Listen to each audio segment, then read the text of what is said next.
मैं ऋषि आज के समाचारों के साथ। हरियाणा के शिक्षा मंत्री महिपाल डांडा निकले जुबान के धनी। ट्रांसफर पॉलिसी वेबसाइट पर हुई अपलोड। शिक्षकों के तबादला ड्राइव का शेड्यूल जारी होने के बने आसार। 8 दिसंबर से प्रक्रिया शुरू होना तय। सरकार की फाइनल मोहर के बाद हलचल तेज। जेबीटी कैडर चेंज पॉलिसी भी तैयार। जेबीटी के अंतर जिला कैडर चेंज पॉलिसी भी जल्द हो गई तैयार। हरियाणा के शिक्षा विभाग में लंबे समय से चल रही शिक्षकों की तबादला प्रक्रिया को लेकर बड़ा अपडेट सामने आया है। विभागीय सूत्रों के अनुसार सोमवार देर शाम या मंगलवार सुबह तक ट्रांसफर शेड्यूल जारी किया जा सकता है, जिसके बाद 8 दिसंबर से ऑनलाइन ट्रांसफर प्रक्रिया औपचारिक रूप से शुरू होने की प्रक्रिया की पूरी संभावना है। शिक्षकों में लंबे समय से बनी अनिश्चितता और इंतजार के बीच हरियाणा के शिक्षा मंत्री महिपाल डांडा ने पॉलिसी को वेबसाइट पर अपलोड करवाकर शिक्षकों को बड़ी राहत दी है।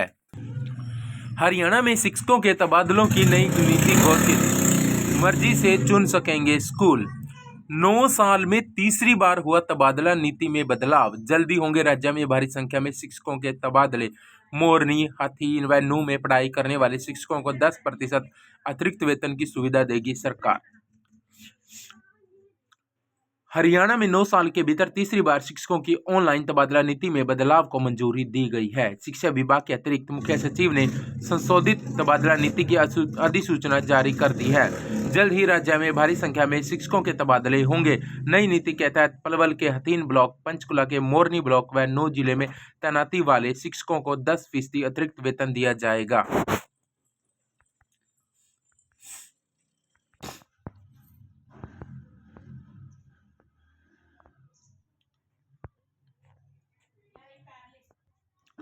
नई टीचर ट्रांसफर पॉलिसी जारी। नियमों में ढील का अधिकार सिर्फ सीएम के पास। टीचर्स को 4 साल बाद तबादले का मौका। 8 से शुरू हो सकती है प्रक्रिया। परिवार पहचान पत्र में शामिल सदस्यों को ही माना जाएगा परिवार। प्राथमिकता के लिए 80 स्कोर तय, इसमें उम्र के 60 अंक। लंबे इंतजार के बाद हरियाणा सरकार ने टीचर ट्रांसफर पॉलिसी जारी कर दी है। इसका शेड्यूल जल्द जारी होगा।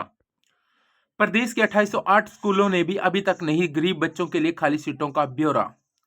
राइट टू एजुकेशन की सीटें पोर्टल पर नहीं दिखाने वाले प्राइवेट स्कूलों के प्रति हरियाणा सरकार सख्त हो गई है।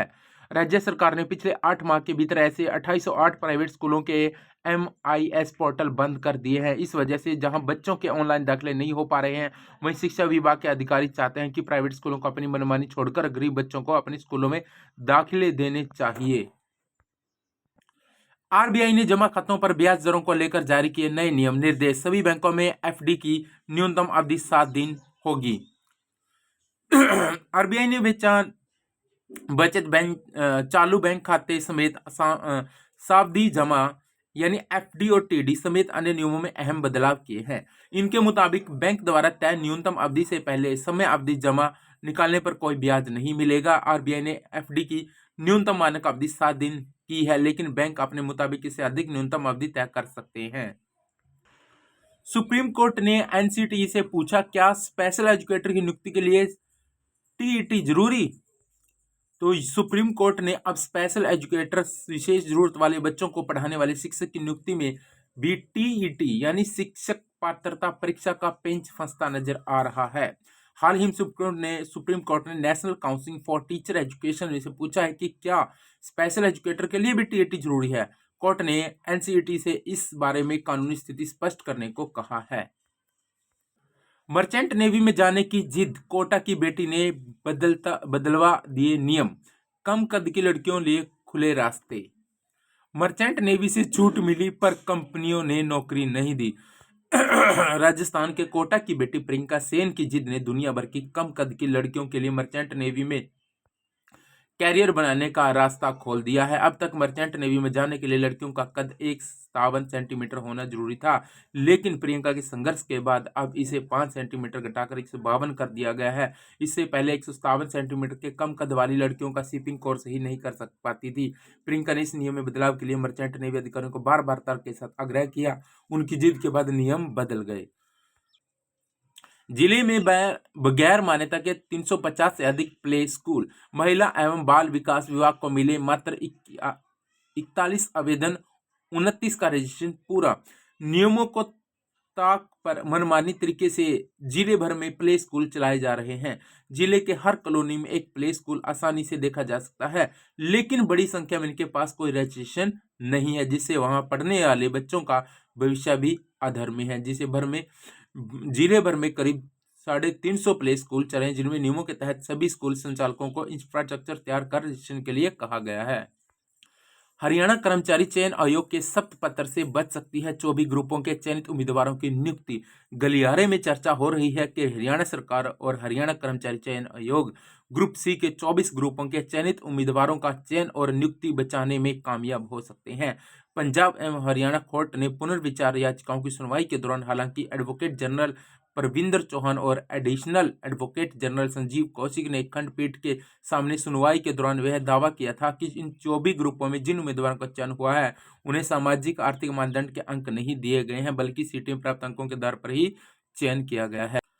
निदेशालय कौशल विकास एवं औद्योगिक प्रशिक्षण हरियाणा सरकार की ओर से महत्वपूर्ण घोषणा। माननीय मुख्यमंत्री हरियाणा द्वारा बजट 2025-26 में की गई घोषणा के अनुसार निदेशालय कौशल विकास एवं औद्योगिक प्रशिक्षण हरियाणा ने आम नागरिकों के लिए एक विशेष ऑनलाइन पोर्टल लॉन्च किया है, जिसके माध्यम से अब सरकारी ITI की लाइब्रेरी और वर्कशॉप सुविधाओं का आम जनता भी कर सकेगी उपयोग। पोर्टल के माध्यम से उपलब्ध कराएं सुविधाएं। नागरिक इस पोर्टल की निम्नलिखित सेवाओं का लाभ उठा सकेंगे। सरकारी ITI की लाइब्रेरी का उपयोग, वर्कशॉप इक्विपमेंट एंड टूल का इस्तेमाल, ऑनलाइन पंजीकरण कर सुविधा की advance booking.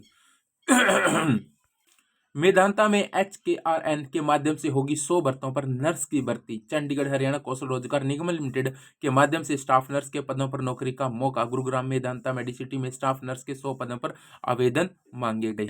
College cadre assistant professor के लिए परिणाम जारी। हरियाणा राज्य लोक सेवा आयोग ने कॉलेज कैडर असिस्टेंट प्रोफेसर भर्ती के लिए सब्जेक्ट नॉलेज टेस्ट का परिणाम जारी कर दिया गया है। असिस्टेंट प्रोफेसर भर्ती के पॉलिटिकल साइंस विषय के 173 कैंडिडेट को आयोग ने इंटरव्यू के लिए मान्य है।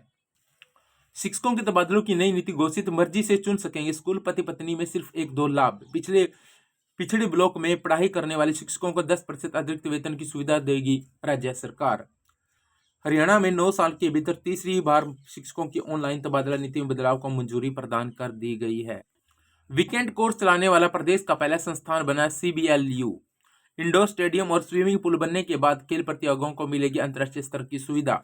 भिवानी चौधरी बंसीलाल विश्वविद्यालय ने अपनी स्थापना के मात्र 11 साल में प्रगति के कई आयाम स्थापित किए हैं। खेल और शिक्षा के साथ साथ रोजगार व स्वरोजगार की दिशा में भी वीकेंड कोर्स चलाने वाला प्रदेश का पहला विश्वविद्यालय है। कुलपति प्रोफेसर दीप्ति धर्माणी कहती हैं कि हम 2047 में विकसित भारत की कल्पना करते हैं, तो केवल नौकरी के आधार पर ये नहीं होगा। युवा शक्ति को रोजगार पूर्व पाठ्यक्रम देने होंगे। विश्वविद्यालय ने पिछले 2 साल से नवाचार करते हुए इस दिशा में बेहतर कदम उठाए हैं। नई शिक्षक तबादला नीति वेबसाइट पर अपलोड। इसी हफ्ते शेड्यूल संभावित। हरियाणा स्कूल शिक्षा विभाग ने शिक्षकों के लिए नई शिक्षक स्थानांतरण नीति 2025 लागू कर उसे अपनी आधिकारिक वेबसाइट पर अपलोड कर दिया है। कैबिनेट में नीति को मंजूरी मिलने के बाद नोटिफिकेशन के लिए फाइल को हरियाणा मानव संसाधन विभाग द्वारा भेज दिया गया। इसी सप्ताह शिक्षकों के स्थानांतरण का शेड्यूल जारी हो सकता है। 330 नए उप स्वास्थ्य केंद्र खुलेंगे। राज्य में मजबूत होंगी ग्रामीण स्वास्थ्य सेवाएं। जिला परिषदों के जरिए चल रहा निर्माण 255 पर काम जारी। मार्च 2026 तक केंद्र होंगे तैयार। हरियाणा सरकार ग्रामीण क्षेत्रों में स्वास्थ्य ढांचा मजबूत करने के लिए 330 नए स्वास्थ्य केंद्र स्थापित कर रही है। जिला परिषदों के माध्यम से इन केंद्रों के भवन निर्माण का काम कराया जा रहा है। 255 उप स्वास्थ्य केंद्रों का काम प्रगति पर है, जबकि शेष 75 केंद्रों के लिए टेंडर और अन्य अनुमोदन प्रक्रियाएं जारी हैं। सरकार का लक्ष्य मार्च 2026 तक सभी केंद्रों का निर्माण पूरा करना है। आखिरकार हरियाणा सरकार के अधिकतर अस्थायी कर्मचारियों को सर्विस सिक्योरिटी कानून का लाभ क्यों नहीं दिया जा रहा है।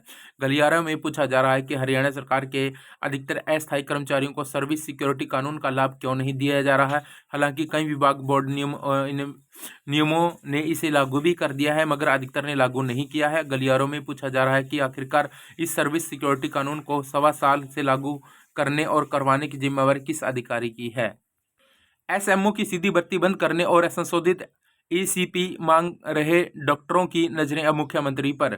सरकारी अस्पतालों में वरिष्ठ चिकित्सा अधिकारियों की सीधी भर्ती रोकने और संशोधित सुनिश्चित कैरियर प्रगति लागू करने की मांग कर रहे डॉक्टरों की नजरें अब मुख्यमंत्री नायब सिंह सैनी पर टिकी हैं। Haryana civil medical services association के मुख्यमंत्री को पत्र लिखकर मामले में एक्सेप्ट करने का अनुरोध किया।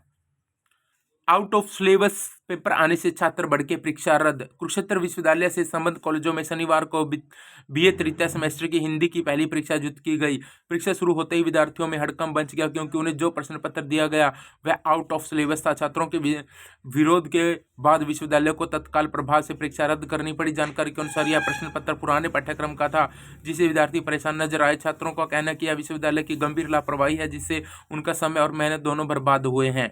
कुरुक्षेत्र विश्वविद्यालय संबंध महाविद्यालय 8 जिलों में फैले हुए, ऐसे में हजारों परीक्षार्थियों की परीक्षा प्रभावित हुई।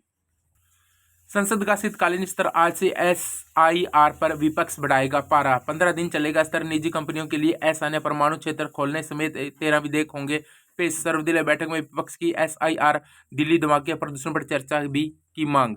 संसद का शीतकालीन सत्र सोमवार से शुरू होगा। विपक्षी ने 12 राज्यों और संघ शासित क्षेत्रों में मतदाता सूची के विशेष गहन पुनरीक्षण, दिल्ली आत्मघाती बम धमाके और दिल्ली एनसीआर में प्रदूषण की खराब स्थिति पर चर्चा की मांग। सत्र को हंगामेदार बनाने को आसार जता दिया। शिक्षा कर सुधारों से जुड़े विधेयकों पर जोर रहेगा। परमाणु ऊर्जा क्षेत्र को निजी कंपनियों के लिए खोलने संबंधी विधेयक पर चर्चा होगी। बीमा क्षेत्र से जुड़ा विधेयक भी पेश किया जाएगा। संसद के शीतकालीन सत्र की शुरुआत सोमवार को हो रही है और यह 19 दिसंबर तक चलेगी, जिसमें कुल 15 बैठकें होंगी। सत्र में विधायी और वित्तीय कार्यों पर फोकस रहेगा। स्कूलों के खेल परिसरों में जर्जर भवन व उपकरणों की जांच के लिए आदेश। खेल विभाग के बाद अब शिक्षा विभाग ने रिपोर्ट मांगी।